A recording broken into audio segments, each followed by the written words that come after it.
Time now for sports on 104.7 The Cave. Here's Ned Reynolds.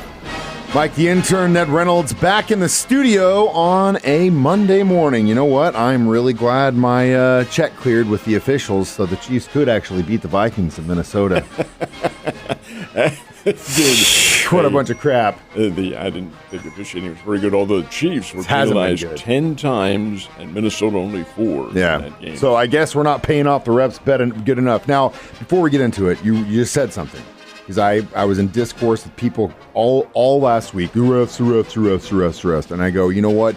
It's easier for the NFL to let other fan bases blame the refs for a victory for a team, i.e. us, i.e. the Patriots of a decade ago, whatever you want to say, you can say it a million times. It's easier for them to say that because the real problem is it's a league-wide problem. The officiating, game to game, week to week, isn't the best. It's just not. So they would rather say, oh, well, yeah, sometimes it just goes no, it's just the officiating. Both sides is garbage. Matter of fact, Mike, as you well know, I have a friend who had been an official in the NFL, and he said the same thing. It's just simply not up to the quality that it should be. But it is what it is. You got to go with it. The NFL has to address that, and they will. They have their rules committee and so forth and so on. They meet periodically during the year, but really for intense decisions in the spring and the summer.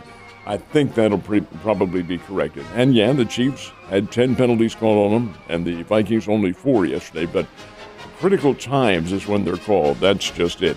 The defense is what won it for Kansas City. Hell yeah, they did. You talk about a maligned defense.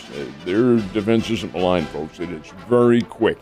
They're very quick, and they hit hard, and that's what got them through. Plus the disruption. And I can't say the number of sacks that they had on Kirk Cousins because there weren't that many, but the disruption. He was 29 of 47 through the air. He threw the ball in the air 47 times. The running games for either team weren't really big. But 47 times he put it in the air, and that was good for a good amount of yardage. But that's also a number of misses. Think about that. And the misses were brought about by the fact that he was under pressure the entire game, flushed out of the pocket. It's a pretty good pocket that the Vikings are able to form. Not as good as the Chiefs, but a pretty good one nonetheless. He didn't have time to do anything at all and throw to his precision receivers. They do have a good offense. There's no question about the fact that the Vikings have a very good offensive attack. They can play. They scored 20 points and had a chance to get back into the ball game.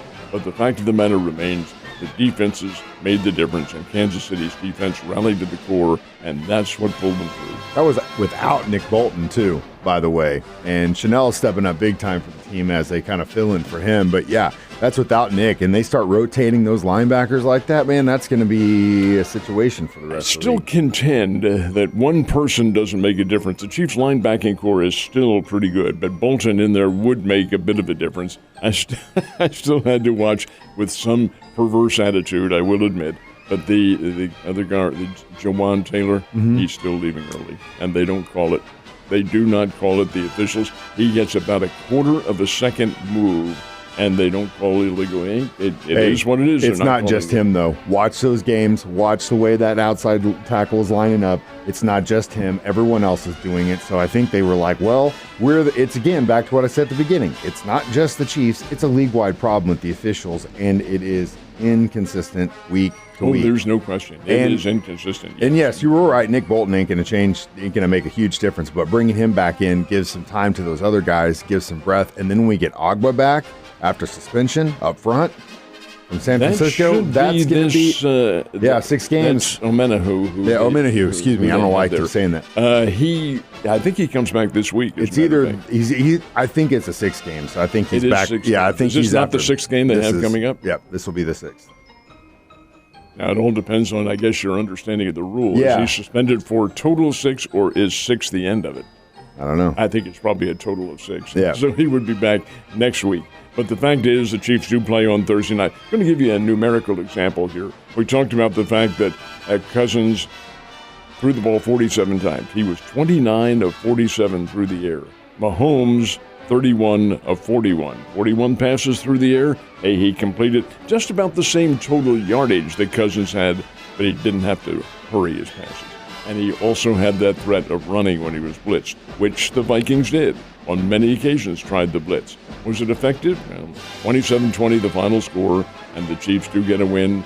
Chiefs remain a very strong football team. Oh, yeah, they do. And you're seeing Patrick Mahomes come into his final form, which should be extremely scary for the rest of you fan bases. And that is a quarterback who not only has the talent to do what he has to do, but a quarterback now that understands that, I'll just do this to win. I don't care. He doesn't care, and he just wants the dub, and that's all that matters. In that respect, I think you're right, but he has an attitude about it. He cares.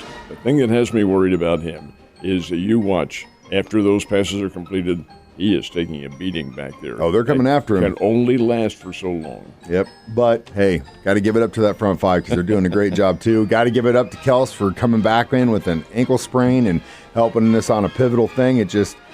and Watson, God, it's just you love to see it when, yes, you have your regular, guys like Mahomes and Kelsey do good, but you see these guys that are popping up, like yesterday, Glad Edwards. You mentioned Justin Watson, too. He is a key, and he goes unheralded. He's a University of Pennsylvania. He's an Ivy Leaguer playing in the NFL. That doesn't happen very often. He made a catch in the second period, I think it was yesterday. It was absolutely unbelievable. He was guarded. The guard, and right there legally, right in front of him, went up, and I don't know how in the world Watson caught the ball, but he did. It was third down. I think it was 3rd and 20, something like that, deep in their own territory, and Mahomes threw one up, kind of a semi-Hail Mary, and Watson caught the ball. How, I'll never tell you. And then dragged his feet in. It just, by inches, but they pulled it off. And again, that, my friend, is a culture you want to be a part of. So go Chiefs. They have a short week against the Broncos on Thursday. So it wasn't just football played over the weekend. Baseball is in their playoffs and actually had some games happen last night. Who's in the lead so far? Well, how about the Texas Rangers? They have gone into Baltimore and won the first 2 games. And in a best of 5, oh my, you're in the driver's seat. Now the games go to Arlington, Texas, and they will play tomorrow. The American League has today off. The National League games are today. But Texas Rangers scored 5 runs in the second, 4 more in the third, and win 11-8 over Baltimore in a slugging contest. Baltimore almost came back. I'm not cashing in on the Orioles yet. They're pretty doggone good. But the Texas Rangers, all they need is 1 win in these next, if they're going to be 3 games, and they are in the American League Championship Series. Now, the Minnesota Twins tied Houston. That series tied at 1-1, and now the 2 games go to Minneapolis, and they will play tomorrow as well. Minnesota beat the Houston Astros last night 6-2. We may see or be seeing a changing of the guard. Now, the National League games are today, and Philadelphia and Arizona, both the visiting teams, have 1-0 lead. Philadelphia blanked Atlanta. I don't know how that happened, but the Phillies blanked them on Saturday 3-0. Arizona walloped the Los Angeles Dodgers 11-2. with 6 runs in the first inning off the great Clayton Kershaw. What on earth? Anyway, those teams, the National Leaguers, play today. See what happens. I was real disappointed going into the weekend because my K-State Wildcats lost to Oklahoma State. But watching that game just kind of made me feel like, first, K-State is not the best road team in the world because I feel like if they had played the Tigers a couple weeks before at home, they probably would have won that game. And I kind of felt like they just didn't look like a very good team in Oklahoma State on Friday night. A little bit disheveled. They did. They didn't look like, and I don't know if that's just they just had an off week or it's just for some reason when they're on the road they just get off their laurels a little bit and they just get knocked around a little bit. But they did not look like a great team on Friday night. Chris Kleiman is an awfully good coach. He is. I know the guy. He's very astute, very sharp. And see a team play like that, they didn't have it together. No, they made the Cowboys look a lot better than they actually are, and that's not what you want. So that wasn't a good start to my weekend. However, there were some dandies on Saturday. When you have that many teams in the top 25 lose, you know you had a good weekend. Well, start with here in town, where the team in the top 25 did not lose. That was North Dakota State. They came here and out-muscled Missouri State 38-10. I thought the Bears put up as good a fight as they possibly could. Were they outsized? Not really. Both teams have the same size on offensive line, but the concept, the game plan, a whole lot different by a veteran team, and North Dakota State always has a veteran team because they play a lot of underclassmen. They're just very, very good. Blocking schemes were excellent, and the Bears still winless in the conference. Do play again this week. They go to Western Illinois, and Macomb should be able to win that one. Mizzou knocked out of the undefeated ranks by LSU, 49-39, high-scoring ball game, but LSU had a little bit more quickness. Notre Dame losing to Louisville. That was a great game. And Louisville's undefeated, but I just didn't think they had really played the schedule that Notre Dame had, and that may have cost Notre Dame. But that was very, to me, surprise. 33-20, Louisville wins that game. Oklahoma's for real. They knocked off the Texas Longhorns in the Cotton Bowl. That was another great game. Great game, 34-30. Oh, man, up to the wire, too. And you just saw a battle. It just back Tell and you forth. what, did you see the game on TV? Oh, yeah, I watched the whole thing. That is college football at its best. Absolutely. That's where you have the big crowd. You had, 80,000 at the Cotton Bowl, the old Cotton Bowl on the fairgrounds in Dallas. Got out there and played. The fans evenly split. The Texas Burnt Orange on one, the Oklahoma Crimson on the other, all raising hell and carrying on. It's a great classic to watch. Alabama, Texas A&M, another big win for the Crimson Tide. I tell you what, when Texas beat them, they're over, they're done. Oh, no, they're not. They're very, very good. Southern Cal, I'm a little surprised they did win, but in overtime over Arizona. That was a surprise. USC, Southern Cal, plays in South Bend this Saturday. They play Notre Dame. That's an annual rivalry. Oregon and Washington play this weekend, two high-scoring, nationally ranked ball clubs, and Coach Prime's team got a win. Field goal at the gun, and one beat Arizona State. So, hey, did it calm him down? No. He still says his team has to play a whole lot better, and he's probably right. Yeah, he's right. If you're getting it that close to Arizona State after the first week you hadn't had a great week.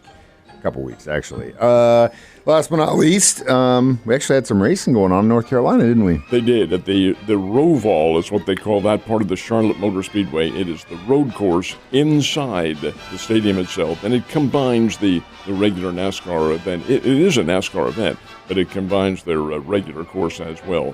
The Roval, and the race is won by 42-year-old A.J. Allmendinger, who is not a championship contender. Keep in mind, folks, everybody races, but there are only a few who are eligible for the championship because of the points. A.J. Allmendinger is not one of them.